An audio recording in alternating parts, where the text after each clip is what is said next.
सर्दियों का समय था। पहाड़ों से घिरे एक छोटे से गांव में कड़कड़ाती ठंड पड़ रही थी। गांव के लोग अपने अपने घरों में गर्म कपड़ों और आग के सहारे ठंड से बचने की कोशिश कर रहे थे। यहाँ के गांव के लोग हर साल सर्दियों में कठिनाइयों का सामना करते थे, लेकिन इस बार ठंड बहुत ज्यादा थी और बर्फबारी हो रही थी। उसी गांव के बाहर एक साधु रहते थे। उनकी कुटिया बहुत साधारण थी, जिसे उन्होंने खुद लकड़ी और पत्तों से बनाए थे। गांव के लोग कभी कभी उनके पास जाते थे, लेकिन इस बार ठंड के कारण सबने उनसे दूरी बना ली थी। साधु का स्वभाव बहुत दयालु था और वे हमेशा दूसरों की मदद के लिए तत्पर रहते थे। वह साधु कड़कड़ाती ठंड में सहायता मांगने गांव में आते हैं।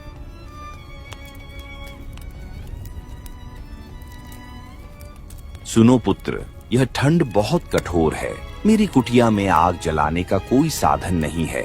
अगर आप सभी थोड़ी मदद करें, मुझे थोड़ा खाना या कोई पुराना गर्म कपड़ा दे दो, तो मैं यह ठंड सहन कर सकता हूँ।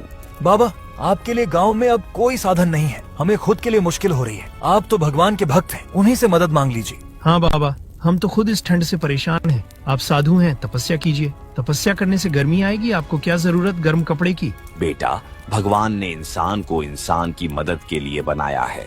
अगर आप एक दूसरे की मदद नहीं करेंगे तो यह जीवन किस काम का है? कृपया मुझे पुराने ही सही, पर मुझे गर्म कपड़े दे दो। साधु के लाख कहने पर उनकी कोई मदद नहीं करता। गांव वालों पर साधु की बातों का कोई असर नहीं हुआ। सबने अपने अपने काम में ध्यान लगाना शुरू कर दिया। साधु निराश होकर अपनी कुटिया लौट जाते हैं। उनकी कुटिया में बहुत ठंड थी। उन्होंने ध्यान लगाने की कोशिश की, लेकिन ठंड इतनी अधिक थी कि उनका शरीर ठंड से जकड़ने लगा था।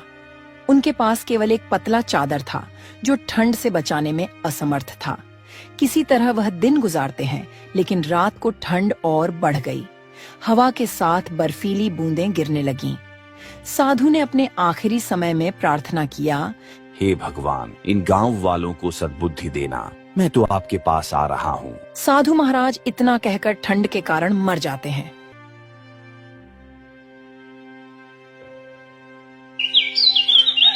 अगले दिन जब सूरज निकलता है तो गांव वाले साधु की कुटिया की ओर गए तो देखते हैं कि साधु का शरीर बर्फ बन चुका था।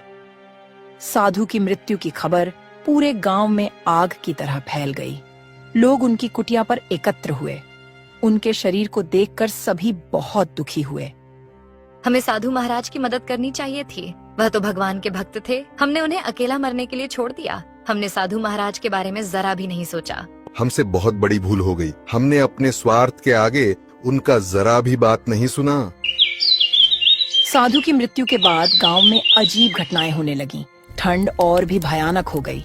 बर्फ गिरने लगा और ठंड से सभी का हालत खराब होने लगी। आसमान में बादल छा गए। कड़ाके की ठंड ने गांव वालों की जिंदगी थाम दी थी। बर्फीली हवाओं ने जैसे हर किसी को घर में कैद कर दिया था। हर तरफ सन्नाटा पसरा हुआ था और ठिठुरती ठंड ने लोगों के दिलों में डर भर दिया था। खेत बंजर होने लगे थे।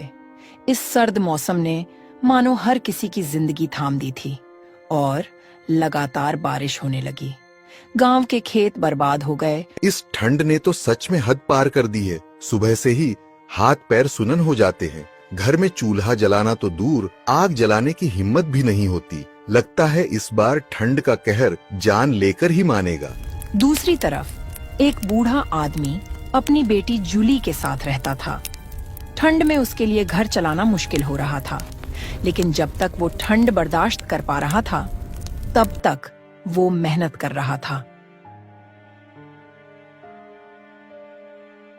पिताजी, इतनी ठंड में आप खेत क्यों जाते हैं? देखिए ना, आपका चेहरा लाल हो गया है और हाथ पैर भी ठिठुर गए हैं। अगर आप बीमार पड़ गए तो हमारा क्या होगा? आपको अपना खुद का ख्याल रखना चाहिए। ये ठंड बहुत खतरनाक है पिताजी। बेटी, मैं भी जानता हूँ कि ये ठंड कितनी मुश्किलें खड़ी कर रही है, लेकिन अगर मैं खेत में काम नहीं करने जाऊँगा तो हम खाएंगे क्या? घर में कुछ बचा नहीं है। ये खेत ही हमारी रोटी का सहारा है। ठंड चाहे कितनी भी कड़ी हो, मुझे काम करना ही होगा। अगर मैं हार मान जाऊंगा तो तुम्हारे भविष्य का क्या होगा? लेकिन पिताजी, क्या कोई और तरीका नहीं है? क्या किसी से मदद नहीं ली जा सकती है? आपकी ये हालत देखकर मेरा दिल टूट जाता है। बेटी, इस दुनिया में दूसरों से मदद मांगने से कुछ नहीं होता। हर कोई अपनी अपनी परेशानियों में उलझा हुआ है। हमें अपने पैरों पर खड़ा होना होगा। ठंड हमें हरा नहीं सकती, क्योंकि मेहनत करने वालों को ऊपर वाला कभी भूखा नहीं रखता। जूली, जल्दी से खाना लगा दो, मुझे सुबह जल्दी खेत जाना है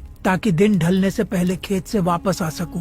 पिताजी, खाने के लिए घर में एक दाना भी नहीं बचा है और पैसे भी खत्म हो चुके हैं। क्या घर में खाने को कुछ भी नहीं बचा? ये कैसे हो गया जूली? कल ही तो सोचा था कि बाजार जाकर कुछ आटा दाल लेकर आऊंगा, लेकिन ठंड के मारे बाजार भी नहीं जा सका। पिताजी, आप भी हर बार हमारे लिए सब कुछ करते हैं। अब तो हाल ऐसा हो गया है कि आग जलाने के लिए भी लकड़ियाँ नहीं बची। ऊपर से ये ठंड हमारी जान ले रही है। बस कुछ लकड़ियाँ भी आज खत्म हो जाएंगी। निराश मत हो बेटी, ये मुश्किल वक्त भी बीत जाएगा। ऊपर वाला हमारे साथ है। जब तक मैं जिंदा हूँ तुम्हें भूखा नहीं रहने दूंगा। कल मैं जंगल जाऊंगा, चाहे कितनी भी ठंड क्यों ना हो। मेहनत करने वालों के लिए हर रास्ता खुला रहता है। जोखन अब मजबूर हो चुका था। वह फैसला लेता है कि वह जंगल से लकड़ियां काटकर बाजार में बेचेगा, अपने घर के लिए अनाज लाएगा। पर कड़ाके की ठंड ने पूरे गांव को अपनी चपेट में ले लिया था। चारों तरफ बर्फ की सफेद चादर और सन्नाटे का माहौल था। इस भयंकर ठंड में जोखन जैसे तैसे पेट की आग बुझाने के लिए हर हाल में काम करता था, चाहे ठंड जान ही क्यों न ले ले। हे ऊपर वाले, ठंड तो जानलेवा हो रही है, पर अगर लकड़ियां नहीं काटूंगा तो घर में चूल्हा कैसे जलेगा? खेत के सहारे रहूंगा तो हम बाप बेटी भूख से मर जाएंगे, क्योंकि खेत में अनाज अभी तैयार नहीं हुआ है। ये ठंड मेरी मेहनत का इम्तिहान ले रही है। जोखन लकड़ी काटने की बहुत कोशिश करता, लेकिन ठंड और बर्फ के ओले इतना गिर रहा था कि मानो आदमी की जान ही चली जाए। जोखन ठंड से हार मानकर वापस घर लौट आया। ठंड ने उसकी हिम्मत को झक छोड़ दिया था। जूली, आज मेरी हिम्मत नहीं हो रही है। ठंड इतनी बढ़ गई है कि लकड़ी काटने का भी मन नहीं कर रहा। पिताजी, तो आप क्या करेंगे अब? मुझे तो कुछ समझ नहीं आ रहा है। कल फिर से जंगल जाऊंगा, लेकिन आज के लिए मुझे सेठ धनराज से कुछ पैसे उधार लेने होंगे। पिताजी, आप ये क्या कह रहे हैं? सेठ धनराज, वह तो बहुत दुष्ट किस्म का सेठ है। आपने देखा नहीं, कुछ दिन पहले एक साधु उसके पास आए थे मदद मांगने, लेकिन वह उनकी मदद नहीं की और उनका मजाक बना के उन्हें अपने दरवाजा से भगा दिया था। और कोई गांव वाला उनकी मदद नहीं की, जिसके कारण साधु की मृत्यु हो गई थी। इस दुनिया में कोई किसी का नहीं होता। हाँ बेटी, तुम सही कह रही हो, मगर मेरे पास और कोई उपाय भी तो नहीं है। दिन ब दिन बढ़ती ठंड ने उसकी हिम्मत तोड़ दी थी। जंगल की ओर जाने का उसका इरादा तो था, लेकिन जैसे ही वह वहां पहुंचा, ठंड ने उसे ऐसा झकझोरा कि लकड़ी काटना तो दूर, वहां खड़ा रहना भी मुश्किल हो गया था। अपनी बेटी का पेट भरने के लिए जोखन सेठ धनराज के पास जाता है।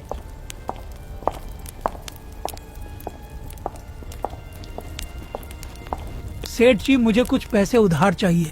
घर में खाने पीने का इंतजाम नहीं हो रहा है और खेत की फसल भी अभी हुई नहीं है और लकड़ी काटने का काम भी ठंड के कारण नहीं हो पा रहा। तुम सोच भी कैसे सकते हो कि मैं तुम्हें पैसे उधार दूंगा? अगर तुम्हें पैसे उधार चाहिए तो तुम्हें अपना कुछ कीमती सामान मेरे हवाले करना होगा। सेठ जी, अगर आपने पैसे नहीं दिए तो मैं और मेरी बेटी भूख के कारण मर जाएंगे, क्योंकि इस ठंड की महामारी की वजह से सारा काम ठप पड़ा हुआ है। अगर तुम पैसे नहीं चुका पाए तो मेरी एक शर्त है, तुम्हें अपना सारा खेत मेरे नाम लिखना होगा। अगर तुम 1 महीने में मेरे पैसे वापस नहीं किया तो मैं तुम्हारा खेत अपने नाम करवा लूंगा और तुम्हारी बेटी से शादी भी करूंगा। ये आप क्या कह रहे हो सेठ जी? क्या बेहूदगी बात की है तुमने? मेरी बेटी तो अभी छोटी है, उसके भविष्य से खेलना आसान समझते हो? क्या तुम मेरी मजबूरी का फायदा उठाना चाहते हो? ये तुम्हारे सामने मेरी शर्त है। तुम मुझे पैसे लौटा नहीं सकोगे तो मेरी शर्त पूरी करनी होगी। मैं किसी भी हालत में तुम्हारी ये शर्त नहीं मान सकता, लेकिन पैसे आज ले रहा हूँ। 1 हफ्ते में तुम्हें चुकता करूँगा। याद रखना, ऊपर वाला है, सब देखता है। जोखन पैसे लेकर गुस्से में वहां से चला जाता है। जोखन पैसे लेकर घर की ओर लौट रहा होता है कि तभी रास्ते में उसका पड़ोसी किसुन उसे मिलता है। जोखन भाई, क्या हाल है? बड़ी जल्द में हो, कहीं जा रहे हो क्या? किसुन, मैं बहुत परेशानी में हूँ। सेठ धनराज से पैसे उधार लिया हूँ, लेकिन वो मुझसे कहता है कि अगर वक्त पर पैसे नहीं लौटा सका तो मेरी बेटी का विवाह उससे ही करना होगा। क्या करूँ, कुछ समझ नहीं आ रहा। ये तो बहुत बुरी बात है। जोखन भाई, तुम तो मेहनत करने वाले आदमी हो और अब ऐसा लग रहा है कि सब कुछ उल्टा हो गया है। पर तुम चिंता मत करो, मैं तुम्हारे साथ हूँ। हम मिलकर कुछ ना तो कुछ रास्ता निकाल ही लेंगे। तुमसे बात करके थोड़ा दिल को सुकून मिला है किसुन भाई, लेकिन सच में अब क्या करूं कुछ समझ नहीं आता। घर में खाने को कुछ नहीं है और ठंड में काम करने का हिम्मत भी नहीं हो रही है। तुम जैसे अच्छे इंसान के साथ ऐसा नहीं होना चाहिए था। तुम्हारी तकलीफें मुझे बहुत गहरी लग रही हैं। जोखन, तुम चिंता मत करो, कुछ न कुछ हल निकलेगा। मुझे लगता है कि जब से पहाड़ी के साधु की मौत हुई है तब से ठंड और बढ़ गया है। हाँ भाई, तुम सही कह रहे हो। खैर तुम बताओ, तुम्हारा हाल कैसा है? बहुत बुरा हाल है भाई। घर में खाने के लिए राशन नहीं है, खेत खराब हो गए हैं, बीबी की भी तबीयत खराब है, मैं भी बहुत परेशानी में हूँ। चलो ठीक है, मैं चलता हूँ। ऊपर वाला तुम्हारी भी परेशानी दूर करे। जोखन वहां से चला जाता है और किसुन भी अपने घर चला जाता है। किसुन